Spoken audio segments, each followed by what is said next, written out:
কোরআন শরীফে আছে, খোদার কসম বাপ, নাফরমানকে জিজ্ঞেস করা হবে, হে বেঈমান, দুনিয়ায় কতক্ষণ ছিল তো 60 বছর 70 বছর, কিন্তু আখিরাতের দৃশ্য দেখে সে বলবে লাবিসনা ইয়াওমান আও বা'দা ইয়াওমিন, হায় মাওলা, হয়তো একদিন ছিলাম অথবা একদিনের অর্ধেক বা কিছু অংশ ছিল। 60 বছরের দুনিয়া তার কাছে একদিনও মনে হবে। হাদিসের মধ্যে আছে, বিশ্বাস করেন বাপ, আমি নিজে পড়াইছি, আল্লাহ নবী সাল্লাল্লাহু আলাইহি সাল্লাম বলছেন, কোন নাফরমান যে মৃত্যু পর্যন্ত দুনিয়াতে কোনোদিন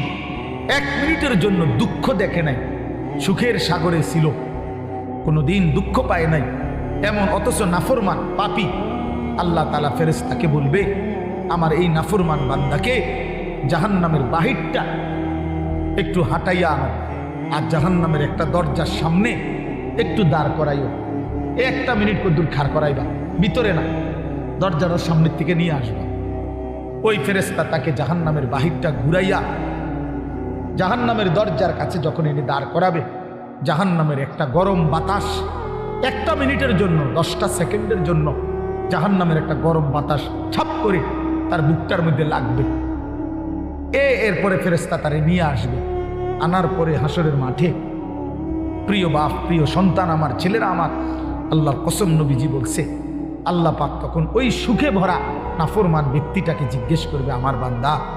দুনিয়াটা তো বড় সুখে আরামে নিশ্চিন্তে কাটাই আসছো, ঠিক না? আল্লাহর কসম ওই বান্দা তখন বলবে, আয় মাওলা, আপনার জাতের কসম মাওলা, জীবনে দুনিয়ার হায়াতে সুখ কি জিনিস আমি জীবনে কোনোদিন দেখিনি। বিশ্বাস করুন, এটা হাদিসের। আবার আমি ব্যক্তিগতভাবে খামখেয়ালি কথা কম বলি, এটা হাদিস। অর্থাৎ জাহান্নামের 10 সেকেন্ডের ওই দরজার মুখের একটু গরম বাতাস তার 60 বছরের 70 বছরের সুখ 1 মিনিটে 1 সেকেন্ডে 10 সেকেন্ডে ভুলায় গেছে, সব ভুলে গেছে। আল্লাহ তাআলা ফেরেশতাকে আবার বলবে, একজন ইমানদার বান্দাকে দিয়ে, যে বান্দা জীবনে কোনোদিন মৃত্যু পর্যন্ত সুখ পায় নাই, দুনিয়ায় কষ্টে কষ্টে জীবন কাটাইছে, কিন্তু আল্লাহকে ছাড়ে নাই, আল্লাহর বন্দিগি ছাড়ে নাই, অভাবের সংসারে, দুঃখ কষ্ট যন্ত্রণার সংসারে নামাজ ত্যাগ করে নাই, আল্লাহকে নারাজ করে নাই, আল্লাহ পাক বলবে, ফেরেশতা, আমার এই ইমানদার বান্দাকে জান্নাতের চারদিকে একটু হাঁটাইয়া আনো,